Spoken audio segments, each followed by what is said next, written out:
All right. So, I'm glad you're here. My name, if you didn't already know, my name's Micah. What's your name? All right, everybody all at once, tell me your name. All right, very good. Nice to meet you.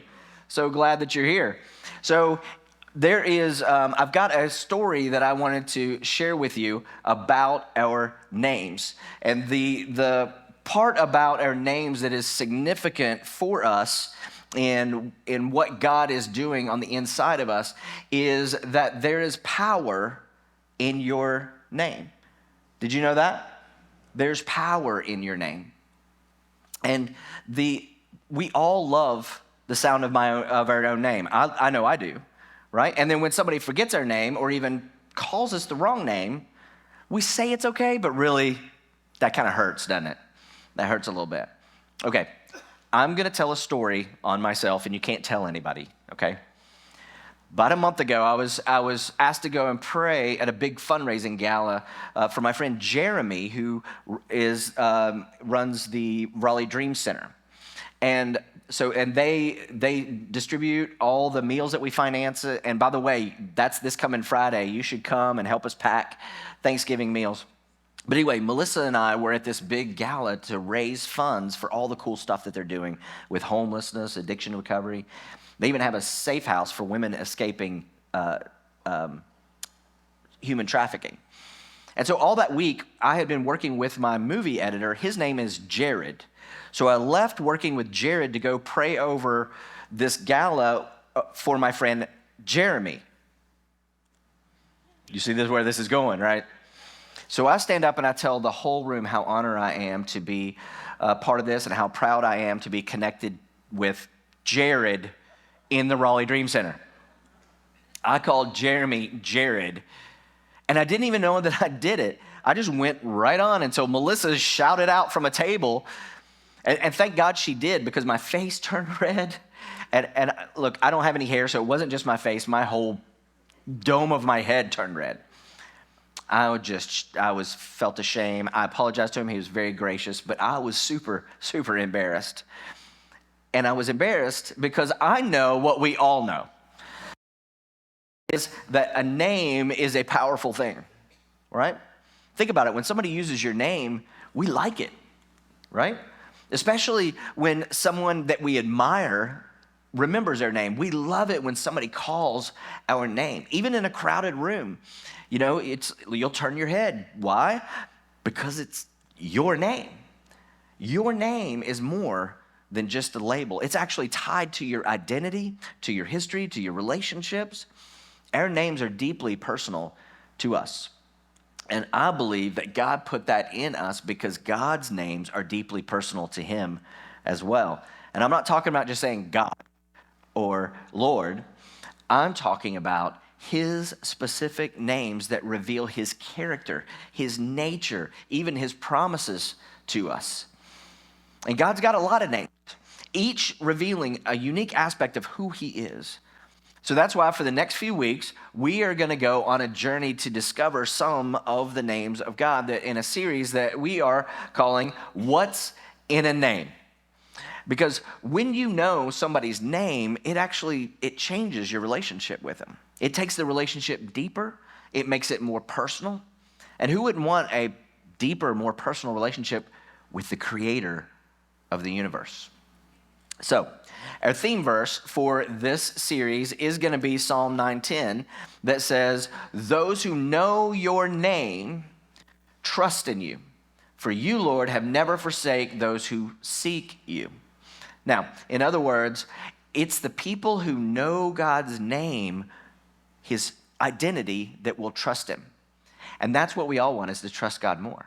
Because we know the more we trust God, the more that he can actually work through us and in us. And the more that he works through us and in us, the more we win at life. And that's what we're all after. So let's get started. Today we're going to tackle one of my favorite names of God. And so if you got your Bibles, turn to Judges chapter 6. And in Judges 6, we meet a background on Gideon. He's from the nation of ancient Israel. And Israel is in this cycle. They serve God, then they stray from God, then God gives them warnings, they don't listen, and then they find themselves under the thumb of some oppressive nation. And this happens over and over and over. And this time, it's the Midianites. For 7 long years, the Midianites have just wreaked havoc. They moved in, they pushed the Israelites out of their own cities, their own homes, they destroyed crops, they took their livestock.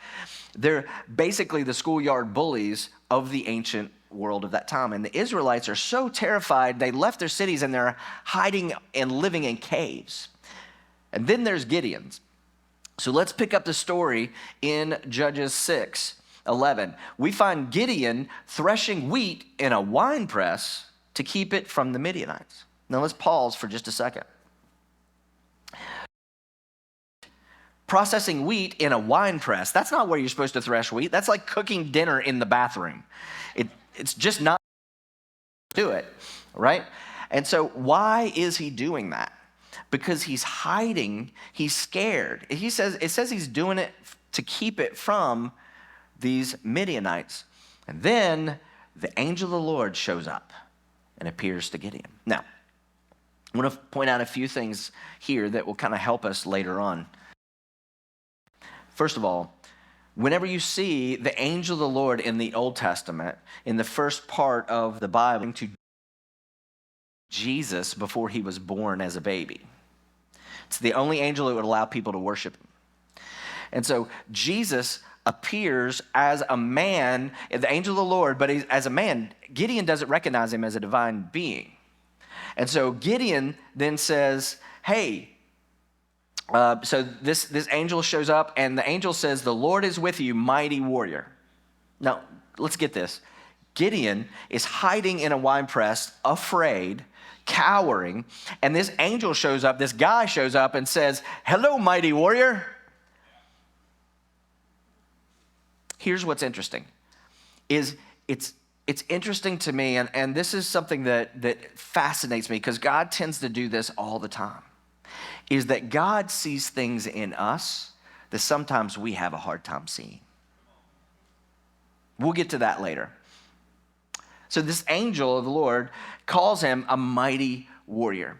And what is Gideon's response to this, right? He says, pardon me, my Lord. He's so like formal, and he says, my Lord. It's not because he thinks he's God. It's because he actually, that's a very reverent way. It's like saying, sir. So he says, pardon me, sir. And I'm sure it was with that accent as well. He replied, but if the Lord, speaking of God, if the Lord is with us, why has all this happened to us? Why? And this is the ultimate question, right? If God is with me, why do bad things happen to me? Why? We all have asked that question. And Gideon's right there with us because he's lacking peace in his life at the time. And this is where we start to see the real problem. The problem that's not just an Israelite or a Gideon issue, but it's a human issue. The problem of living with no peace. Gideon's life is a vivid illustration of what happens when peace is missing in our life. He's anxious, he's fearful, he's doing the right things, but in the wrong places. Like it doesn't make any sense. He's lost all of his bearings. And let's be real, we've all been there at some point. We're overworked with work so much that we can't enjoy our family. We're so anxious about the future that we can't be present in the now, in peace. We're so consumed with what other people think that we've forgotten what God thinks about us. And the common thread in all of this, what is it? It's the lack of peace. You see, when we don't have peace in our life, we're a lot like Gideon, hiding out, going through the motions, but actually missing the fullness of life, the life that God wants for us. And this is not just a Gideon issue. It's the same issue that a lot of times we find ourselves in, and that is that a lack of peace causes us to settle for just survival when God has actually made you for victory. And this is not just an Gideon issue, it's here now. It's an us issue. The problem is a lack of peace. And I'm not talking about world peace or even peace in your home. Now, those things are good. We want to pray for those things. Those things are important. But I'm talking about inner peace, the kind that steadies you when life around you is shaky. You see, his situation is a mirror reflecting our own lives a lot of time. He's threshing wheat. He's processing wheat in a wine press, hiding from his enemies, just asking, so if God's with me, why has all this happened? Have you ever asked that question or similar questions? Maybe for you, the wine press is your office where you're grinding away, trying to prove your worth to somebody, feeling like you're never enough. Or maybe it's at school where you can't seem to measure up or seem to fit in. Or maybe it's your home where you're juggling all the family responsibilities and feeling like you're dropping the ball. It could be actually our own mind where we're wrestling with doubts and fears and anxieties that actually keep us up at night. And so the problem is when we lack peace, we end up like Gideon, hiding and doubting and missing out on the life God has for us. We end up in survival mode when God actually created us for victory. And that's a problem. It's a problem that leaves us vulnerable. It robs us of joy. It keeps us from fulfilling our God-given potential and what we were made to do. The problem is real. And it's a problem that all of us face in one way or the other, myself included.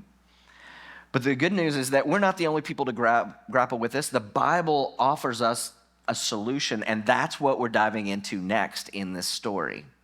Okay, so let's go back to our friend Gideon for just a minute. He's hiding in a wine press.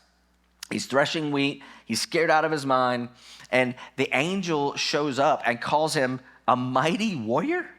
I mean, could you imagine? I wonder if it was like that scene where he's like, who, me? Like, what? Who are you talking about? And then he goes on and he verbalizes his lack of peace, his lack of vision in himself, his lack of trust in God. And then in the next verse, the Lord turns to him and says, he ignores everything he says. He says, go and in strength and I want you to save Israel, your entire nation, out of Midian's hand. It's almost like he's patronizing him. He calls him mighty warrior and he's like, I don't know what you're talking about. And then he's like, yep, you go save all of Israel. And he's like, did you not hear anything I said? First of all, I'm not a warrior. Like, we've established that. And God hasn't done anything for me lately. And you want me to go and deliver the whole nation? How's that going to work? How's that going to happen? But God's not done. He continues. He says, am I not sending you? Are you not sending? Who in the world are you? And so this is in the place where in the movies, Gideon stands up, he gets bold and courageous, and he gathers a team to storm the Midianites, and they all live happily ever after. But the problem is this is not a movie, this is real life. So it goes a little bit differently. Gideon replies, once again, pardon me, my Lord. He's so polite. How can I save Israel? Now lean in here. My clan is the weakest in Manasseh. Now the nation of Israel was organized into 12 tribes. So he's from the tribe of Manasseh.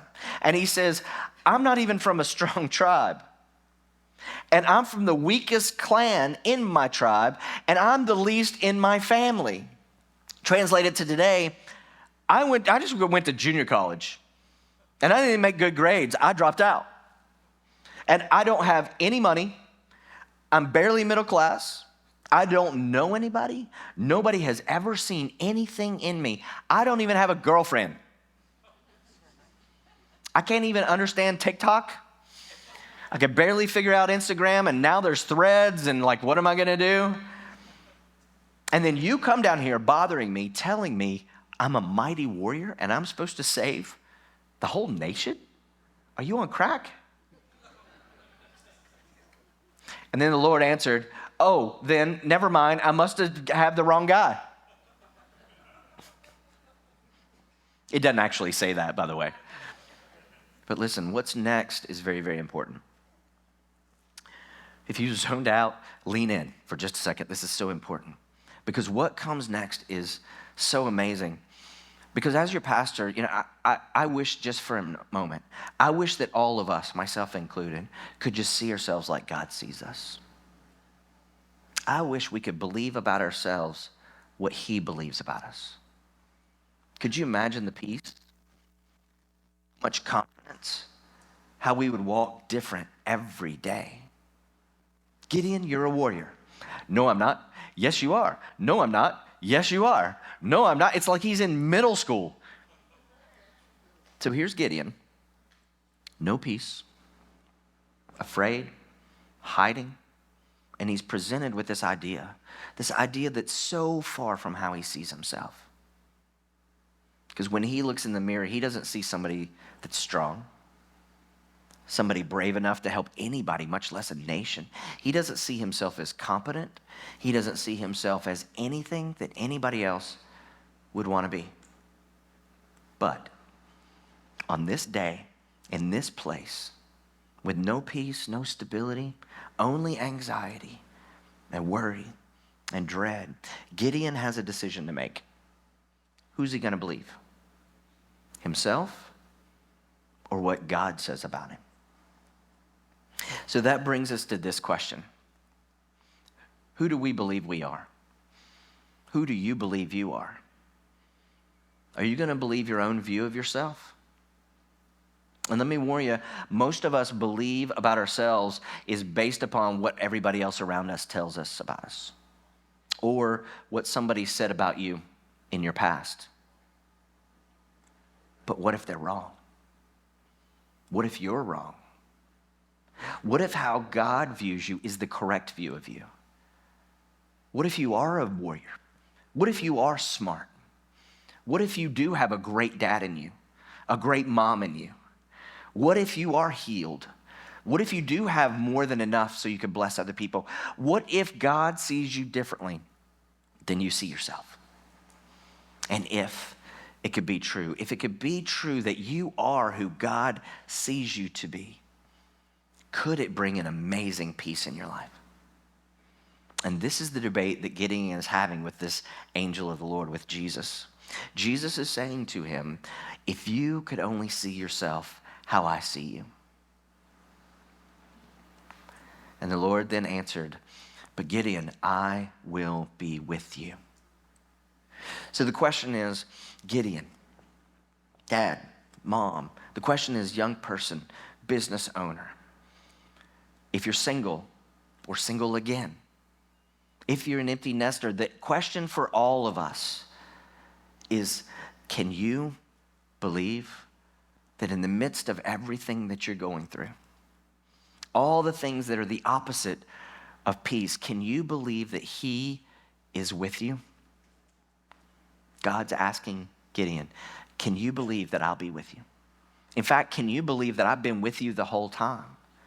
The whole time, even through the tough times, I was there.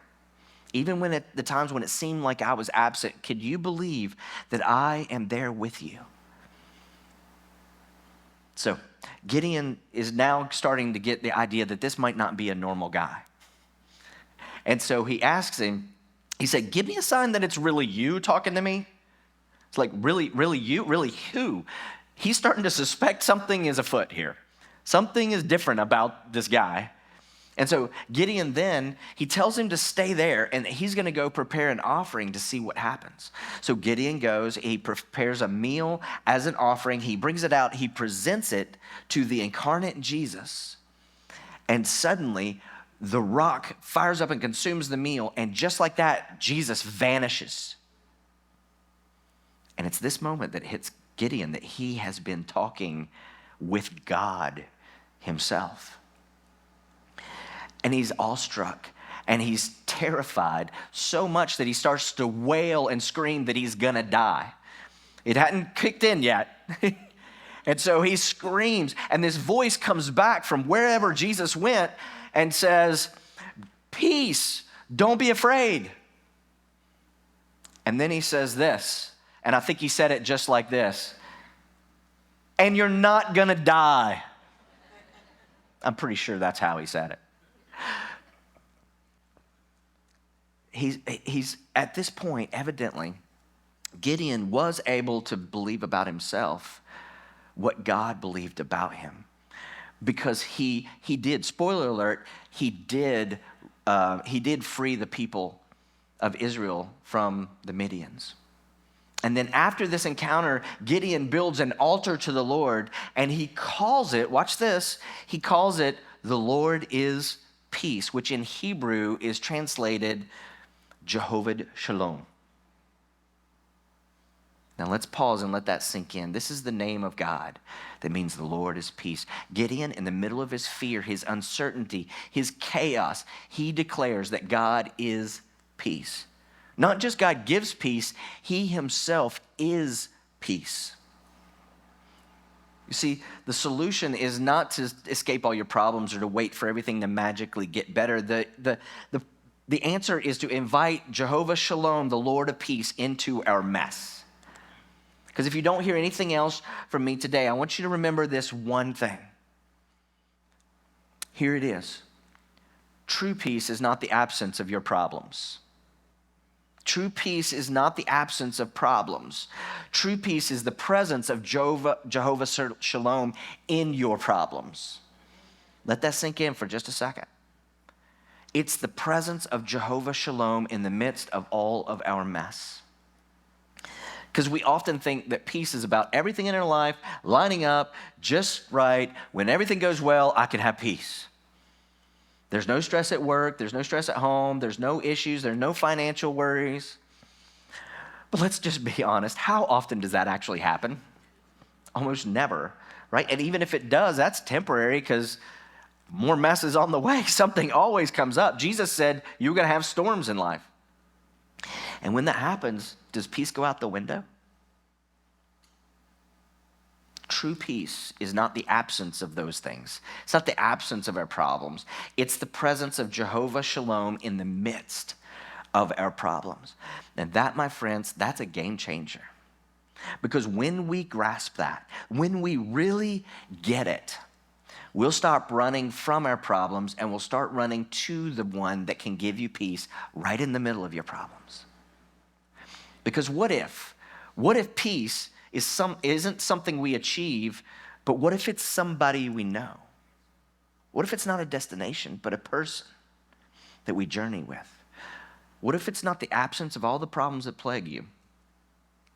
What if it's the presence of God, Jehovah-Shalom, in the midst of all of those problems, working with us, giving us strength, giving us wisdom, giving us peace? That is what Gideon discovered in the middle of his chaos. He found Jehovah-Shalom. He didn't find a way out of his problems. He found somebody that would walk through the problems with him and make him victorious in the midst of them. Now you might be saying, yeah, Micah, like that's a catchy phrase and everything. But how does knowing God's name, how does that solve my problem? That's a great question. The problem, like I said, the problem isn't that we have problems, because we all have problems. We think that's the problem. But actually, the problem is that we think our problems are the problem. Stay with me. Stay with me here. We spend so much time and energy trying to fix our problems or escape our problems that we miss this point. Our problems, as tough as they are, watch this, they become the very platform where God shows up in your life as Jehovah-Shalom, your peace. Think about it. If Gideon hadn't been in a desperate, fearful situation, would he have discovered that God is Jehovah-Shalom? Probably not. It was the problem that led him to the solution. And the same is true for me and for you. Our struggles and our challenges, our problems, they're not obstacles to peace. They're opportunities for peace. They're opportunities to experience God as Jehovah-Shalom. Because when we invite Jehovah-Shalom into our problems, we're not just getting a quick fix. We're getting a lasting peace that stays with us no matter what life throws at me. Life throws at you. We're getting a peace that's actually impossible to even fathom. Watch this. Philippians 4:17 says, "And the peace of God, which transcends all understanding, will guard your heart and your minds in Christ Jesus." Now, who doesn't want their heart and their mind guarded in a world that we live in? But notice, it's not just any peace. It's the peace of God. And it's a peace that doesn't even make any sense. It transcends being able to understand it. You can't explain it, but you can experience it. It doesn't make sense, but it makes a difference. The life-changing, soul-satisfying difference, because it doesn't depend on what's happening around you. It depends on who's living in you. Isaiah 26:3 says, "You, God, will keep in perfect peace those whose minds are steadfast because they trust in you." Perfect peace. That's what I need. I need perfect peace. That's what we all need. But watch this. It's for those whose minds are steadfast and trust in God. It's not for the casual believer or the Sunday-only Christian. It's for those of us that say, "God, I don't get it. I don't like my circumstances, but I trust you that I am a mighty warrior." Well, I don't know that I'm a mighty warrior. Micah, that was Gideon. We're not all warriors, okay? Well, I'm so glad that you brought that up. Because watch this. God went and found the least tribe, and from there he found the least clan. And there he found the least family in that clan. And out of that family, he looked for the least guy that he could find, the guy hiding in fear. And that was Gideon. And I think he chose Gideon. I think he chose Gideon to say to us all, or anybody that sees themselves as weak, unworthy, less than, he chose Gideon so that none of us would have an excuse to dismiss this story. This story with this message to each and every one of us. That true peace isn't the absence of your problems, regardless of how strong or how weak, regardless of what you're going through or have been through or you will go through. God sees you differently. And if we can become aware of the presence of Jehovah-Shalom in the midst of all our pain, our hurt, even our weaknesses, we can have peace.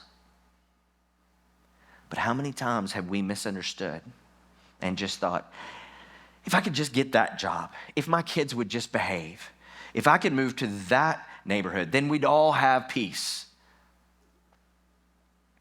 But here's the thing. If your peace depends on your circumstances, you're always going to be on a roller coaster. Up one minute and down the next. That's not peace. That's actually a peace tease. Real peace, Jehovah-Shalom, is constant, unchanging, because God is constant and unchanging. Because too often we think of peace as a feeling, right? We know that warm and fuzzy feeling that we get when we're watching a sunset or we're listening to our favorite song. We like that. But feelings come and go. What happens when the sun sets and the music stops? Jehovah-Shalom is not just this fleeting emotion. He is a steadfast assurance. It's knowing that even when you don't feel peaceful, you are at peace because the God of peace is with you. It's when you're juggling work and kids and bills and it feels like you're always one unexpected expense from everything just falling apart. It's in the middle of that when you're dealing with stress and battling anxiety and running on empty. But then when you're discovering Jehovah-Shalom, you start your mornings by not scrolling social media or checking email, but just spending a few quiet moments with Jehovah-Shalom. And something shifts. The problems are still there, but you're not facing them alone anymore. You're facing them with the God of peace. And I'm telling you, that makes all the difference. Or how about this? Maybe you're in a high-pressure job or you own a business, right? You got deadlines and meetings and the constant fear of messing up. It's like you're walking on a tightrope every single day. But then you invite Jehovah-Shalom into your work And maybe you take short breaks just to breathe and pray and remind yourself that your worth is not tied to your performance. And suddenly that tightrope doesn't feel so narrow anymore. You're walking in with a newfound confidence, a newfound peace that your coworkers can't help but notice and can't even understand.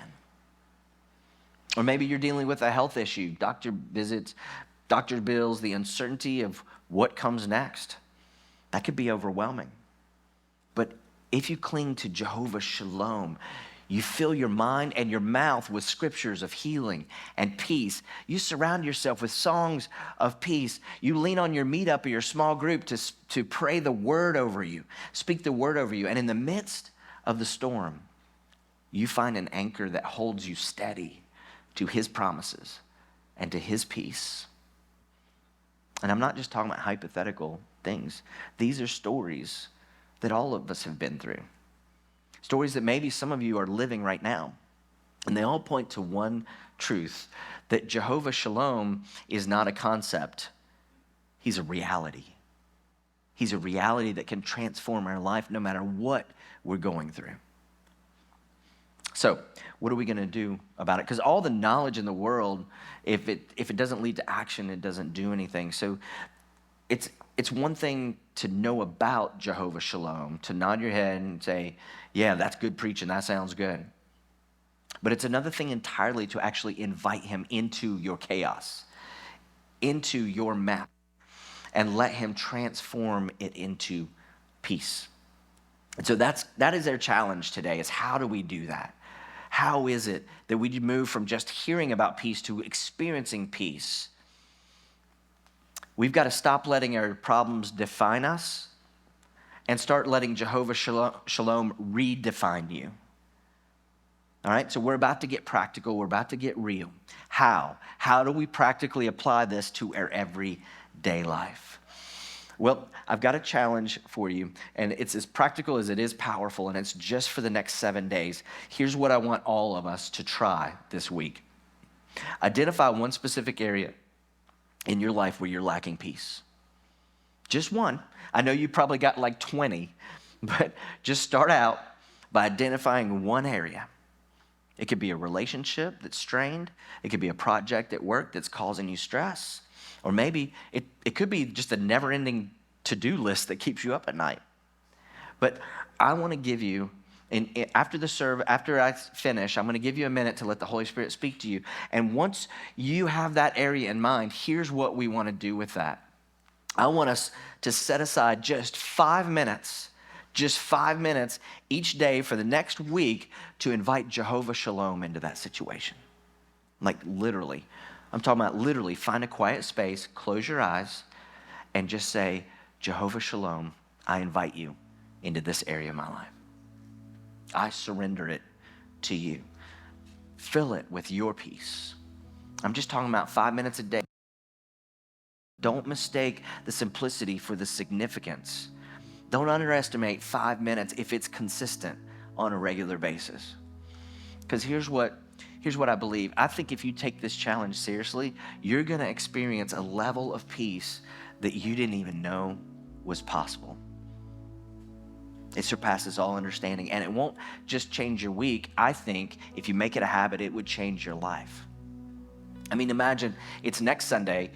You're getting up, you're getting ready for church, and as you're brushing your teeth, hopefully, you realize, you take a moment and you realize on the week, you reflect on the week that you just had, and you realize something incredible, that you've walked through each day with a sense of peace that you've never had before.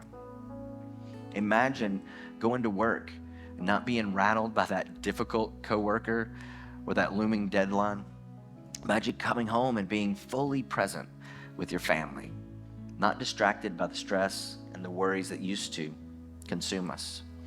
Imagine lying in bed at night and actually falling asleep without your mind racing through a million different anxieties.